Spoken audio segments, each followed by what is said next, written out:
کیونکہ نون ساکن کے بعد جو حرف آ رہا ہے وہ حروف حلقیہ میں سے آ رہا ہے، اور اعوذ باللہ من الشیطان الرجیم، بسم اللہ الرحمن الرحیم، اللہم صلی علی سیدنا و مولانا محمد وعلی آل سیدنا و مولانا محمد وبارک وسلم وصلو علیہ، اللہم افتح علینا حکمتک وانشر علینا رحمتک یا ذا الجلال والاکرام۔ میم، نون زیر مین، غین زبر غا، فا واو پیش فو، من غفو، را دو زر رن، من غفورن۔ اچھا، اب یہ تو ہجے کر لیے اب نے، اب اس میں ہم نے اظہار کرنا ہے۔ اظہار کیوں کرنا ہے؟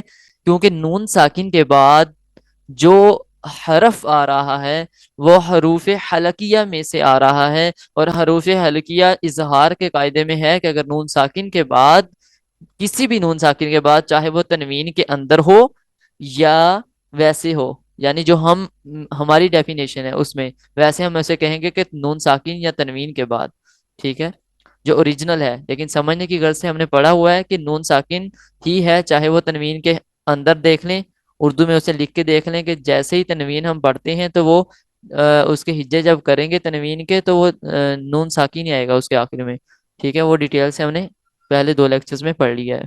اچھا، نون ساکن کے بعد حرف اظہار میں سے، حروف اظہار وہ ہیں یعنی حروف حلقیہ، حروف حلقیہ میں سے کوئی حرف آ جائے تو وہاں ہم اظہار کریں گے، یعنی نا کے بانسے میں لے کے جا کے ہم نے غنہ نہیں کرنا، سادہ پڑھیں گے، من غفورن، من غفورن، من خوفن۔ یہاں بھی کیوں اظہار کیا ہے؟ یہاں بھی نون ساکن کے فوراً بعد حروف حلقیہ میں سے ایک حرف آیا ہے، خا، اور خا کا مخرج کیا ہے؟ خا کا مخرج ہے حلق کے نیچے والا، حلق کے اوپر والا حصہ، اپر پارٹ آف تھروٹ، ٹھیک ہے، من خو، من خو، ٹھیک ہے، اور فا دو زیر فین، من خوفن، یہاں واؤ لین ہے، یہ غور کرنا ہے، یہاں واؤ لین ہے، واؤ لین کیوں ہوا؟ کیونکہ واؤ ساکن سے پہلے والے حرف کے اوپر زبر ہے۔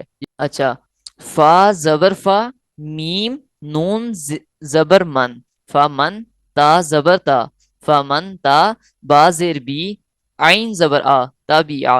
اچھا، اب یہاں اخفا کرنا ہے، فما تبع، ٹھیک ہے، میم نون زیر من، سا زبر سا، من سا، میم زبر ما، من ساما، را زبر را، من ساما را، تا دو زیر تین، من ساما را تین۔ اچھا، اب یہاں بھی اخفا کرنا ہے۔ اخفا کیوں کرنا ہے؟ کیونکہ نون ساکن یا تنوین کے فوراً بعد اگر حروف اخفا جو کہ 15 ہیں ان میں سے کوئی بھی حرف آ جائے تو ہم وہاں اخفا کریں گے، ٹھیک ہے۔ اب یہ تا کی مثال ہم نے دیکھ لی، یہ اب سا کی مثال دیکھی ہے، ٹھیک ہے، یہ تا کی مثال دیکھی ہے اور یہ سا کی مثال دیکھ رہے ہیں۔ میم کی مثال کی طرف، میم نون زیر من، جیم واو پیش جو، من جو، عین دو زیر عین، من جو عین، ٹھیک ہے۔ اب من جوعن جو پڑھا ہے یہ غلط طریقہ ہے، اب یہاں ہم نے کرنا ہے اخفا۔ اخفا کیوں کرنا ہے؟ کیونکہ نون ساکن یا تنوین کے فوراً بعد اگر حروف اخفا جو کہ 15 ہیں ان میں سے کوئی حرف آ جائے تو وہاں ہم اخفا کریں گے یعنی غنہ کریں گے، اور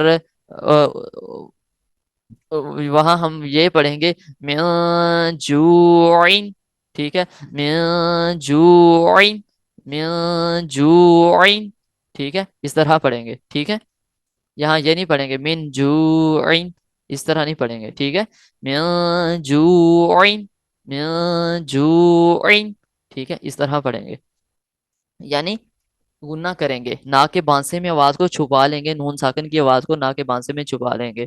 اب اس کے بعد جو دیکھیں واؤ مدہ آیا ہے، ٹھیک ہے، واؤ مدہ کس طرح ہوا؟ کیونکہ واؤ ساکن سے پہلے والے حرف کے اوپر پیش ہے اس لیے واؤ مدہ ہو گیا، اگر یہاں زبر ہوتا تو واؤ لین ہو جانا تھا، جو کہ ہم پہلے ادھر مثال میں خو کی مثال میں دیکھ چکے ہیں۔ عین دو زیر عین، من جوعن، اب عین کے بعد ہم نہ اظہار کریں نہ اخفا کریں کیونکہ ہمیں آگے نہیں پتا کہ کون سا حرف آئے گا، ٹھیک ہے۔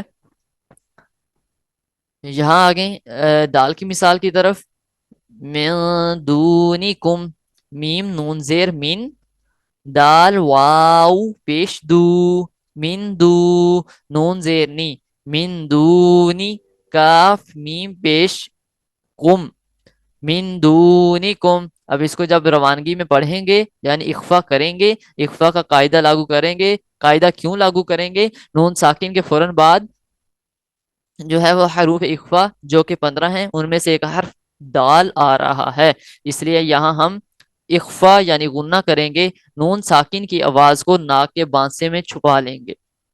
اس طرح پڑھیں گے، من دو، من دو، من دو. اچھا اس کی مقدار کتنی کرنی ہے دوبارہ بتاتا چلوں کہ ایک الف یعنی 2 حرکات کے برابر غنہ کی مقدار اتنی ہوتی ہے. اچھا واو مدہ آ گیا ہے، واو مدہ کیوں ہوا؟ کیونکہ واو ساکن سے پہلے والے حرف کے اوپر پیش ہے، اس لیے واو مدہ ہو گیا. اس کی مقدار بھی ہم نے ایک الف یعنی 2 حرکات کے برابر کرنی ہے. اب یہ دیکھیں، میں دو، میں دو، دونوں کو برابر کھینچنا ہے. کیسے کھینچنا ہے؟ میں دو، میں دو، میں دو، نون زیر نہیں، کاف میں پیش کم، من دونکم، من دونکم. یہاں یہ نہیں پڑھیں گے من دونکم، اس طرح نہیں پڑھیں گے، یہ غلط ہو جائے گا. تو من دونکم، ٹھیک ہے، اخفا کریں گے. اچھا میم، اب چلتے ہیں زال کی مثال کی طرف. میم نون زیر من، زال زبر زا، من زا، ہا زبر ہا، من زاہا، با دو زیر بن، من زاہا بن. اچھا اب یہاں نون ساکن کے فوراً بعد حروف اخفا جو کہ 15 ہیں ان میں سے ایک حرف زال آ رہا ہے. اس وجہ سے ہم نون ساکن یا تنوین کے فوراً بعد، جب ہم نے پڑھا تھا قاعدہ کہ نون ساکن یا تنوین کے فوراً بعد یا نون ساکن، چاہے وہ نون ساکن ویسے ہی لکھا ہو یا تنوین کے اندر ہو، ہم نے دیکھنا ہے کہ حروف اخفا میں سے کوئی حرف آ رہا ہے یا اظہار میں سے آ رہا ہے. ٹھیک ہے، تو پھر وہاں اخفا یعنی غنہ کریں گے یا نہیں کریں گے، یہ ہم فیصلہ تب کریں گے کہ آگے والا حرف کون سا ہے. اب یہاں حروف اخفا میں سے ایک حرف آ رہا ہے تو یہاں غنہ ہوگا. غنہ کیسے کرنا ہے کہ ناک کے بانسے میں آواز کو چھپا لینا ہے. ٹھیک ہے، نون ساکن کی آواز کو ناک کے بانسے میں چھپا لینا ہے، میوں میوں. اور اس کی مقدار کتنی ہے؟ ایک الف یعنی 2 حرکات کے برابر. تو اس کو اس طرح پڑھنا ہے، میوں ذہبن، میوں ذہبن، میوں ذہبن. اور اس کے بعد اس میں کوئی حروف مدہ یا حروف لین میں سے نہیں آیا. اور یہاں تنوین با تنوین آیا ہے، لیکن یہاں ہم نہ اظہار کریں گے نہ اخفا کریں گے کیونکہ اس کے آگے کون سا حرف آ رہا ہے یہ ہمیں نہیں پتا. اچھا اب زا کی مثال کی طرف چلتے ہیں. فَإِن زَلَلْتُمْ، فَإِن زَلَلْتُمْ، فا زبر فا، حمزہ نون زیر ان، فا ان.